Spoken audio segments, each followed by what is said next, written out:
Je suis Valérie Cotreau, je dirige la société Artefacto et nous participons avec une partie de l'équipe au DMM, Immersive Design. L'objectif de ce programme, c'est vraiment de faire la passerelle entre les technologies du jeu vidéo et le monde industriel qui se saisit en fait de ces technos.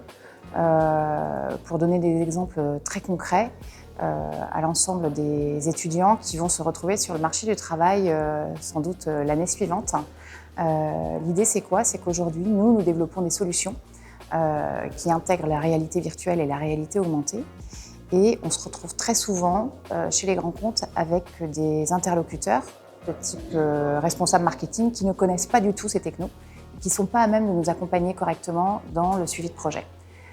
Notre ambition, dans le cadre de ce master, c'est de former des étudiants qui vont être à même de suivre ces projets, de piloter des entreprises comme les nôtres, pour amener le meilleur en termes de livrables pour les industriels. En termes d'exemple, en 2 mots, on fait quoi? On fait un outil de formation pour la police. On fait un outil pédagogique pour Paprec. Paprec, c'est quoi? C'est un centre de tri et on va pouvoir expliquer comment ça fonctionne aux scolaires.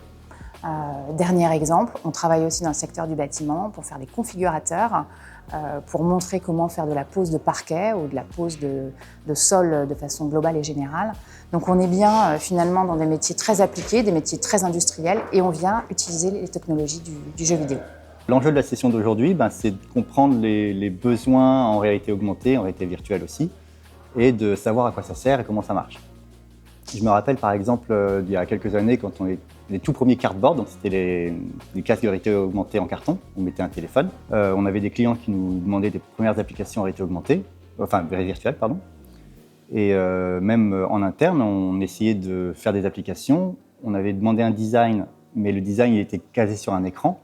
Donc en fait, il fallait vraiment tout repenser, même en interne. Il fallait se former à concevoir des designs, concevoir des cheminements dans l'application liés à la réalité virtuelle. C'est tout l'enjeu de la session d'aujourd'hui, c'est de se familiariser avec ces outils-là, ces nouvelles technologies qui vont prendre de plus en plus de place dans l'industrie, dans la formation, dans l'événementiel, dans les jeux vidéo aussi, et de savoir ce qui est faisable avec. On a bien vu quand même depuis les dernières années que la réalité virtuelle prenait de plus en plus de part dans le quotidien, et aussi chez les industriels. Pour des formations, nous on a fait de la rééducation médicale aussi. Donc quand on demande à un patient de se baisser, de faire des flexions pour rééduquer les muscles, c'est beaucoup plus ludique de le faire dans la réalité virtuelle où il y a vraiment un objet par terre qu'il faut ramasser. Nous on prend l'approche plutôt industrielle pour de la rééducation, pour de la formation, du serious game. Et on voit que les entreprises sont friandes de ce genre de technologie. La réalité augmentée, elle a énormément de secteurs de métier. D'expérience, de ce qu'on a vu en fait les dernières années, c'est vraiment la formation qui est vraiment la formation, c'est le cas le plus pertinent qu'on puisse avoir. Il y a quelques années, c'était la réalité virtuelle qui était le plus pertinent. Si on mettait un casque, on formait quelqu'un à une tâche particulière et ça coûtait moins cher de le former dans un casque que en tâche réelle et moins dangereux dans certains cas. L'ARA, c'est vraiment ce qui nous permet de faire une formation mais à plus grande échelle. Tout le monde a un téléphone sur soi, tout le monde peut se acquérir une tablette et en fonction de si on a bien ciblé le cas d'utilisation, ça peut être très pertinent. Aujourd'hui, on fait beaucoup de formations en ARA de plus en plus que la réalité virtuelle parce que c'est beaucoup plus accessible. On a un exemple sur de l'aide à ce qu'on appelle du revêtement de sol, à configurer un espace dans les CFA. Donc les CFA sont formés à la menuiserie, sont formés à la pose de parquet, de carrelage, etc. Et donc on développe des outils en réalité augmentée où on scanne une pièce, on place une première lame de parquet et ça nous permet automatiquement de tout calpiner notre sol. Et ensuite ils font une étude derrière, ils ont une synthèse de quelles sont les chutes, qu'est-ce qui a été coupé, etc. L'utilisation prochaine de la réalité augmentée, et qu'on est en train de travailler dessus activement, c'est la réalité augmentée géolocalisée. Donc on allie la réalité augmentée, mais aussi le GPS de la tablette. Et ce qui permet aujourd'hui, on a des clients qui font de l'installation d'éoliennes et de parcs photovoltaïques qui permettent on configure leur projet sur un site, on le géolocalise, on va sur site, Et l'AERA nous permet justement de superposer les éoliennes dans un champ. Donc on voit directement dans le champ où est l'éolienne, où sera placée les éoliennes. On peut un peu interagir sur cette 3D là. Et c'est vraiment de l'accompagnement sur les communes, par exemple pour sensibiliser une commune, le maire, pour dire voici le résultat que rendra l'éolienne sur site. On a beaucoup d'accompagnement, c'est surtout l'AERA, c'est aussi une aide à la vente.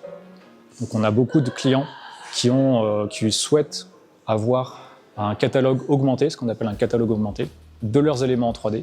Et ils viennent avec leur tablette chez leurs clients, ils présentent leurs produits adaptés à l'environnement de chez le client. Et c'est vraiment une aide très active à la vente. Bonjour, je m'appelle Elise. Et moi, c'est Nadia. Et nous sommes étudiantes à Rennes School of Business. Nous sommes en master de Digital Marketing avec une spécialisation Immersive Design. Artefacto, ils sont spécialisés dans la réalité augmentée, réalité virtuelle. Donc ils réalisent des projets pour les entreprises et nous allons vous montrer quelques projets qu'on a pu tester ce matin. Donc là, je vais vous présenter un projet qui a été développé par Artefacto. C'est une application en réalité augmentée. Donc en fait, il va proposer aux clients de prévisualiser ou modéliser un projet dans l'objectif de permettre aux clients de se rendre compte du projet qu'il a en tête.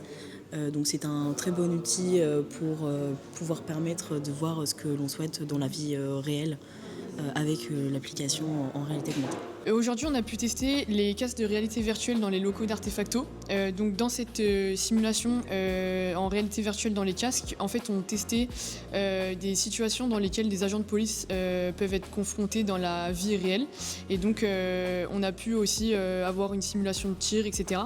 Nous étions du coup plongés dans 3 situations dans lesquelles nous ne pouvons pas forcément les reproduire en réel. Et on était vraiment dans la peau d'agents de police, dans des situations dans lesquelles on devait prendre une décision d'agir ou non en fonction de la situation en question.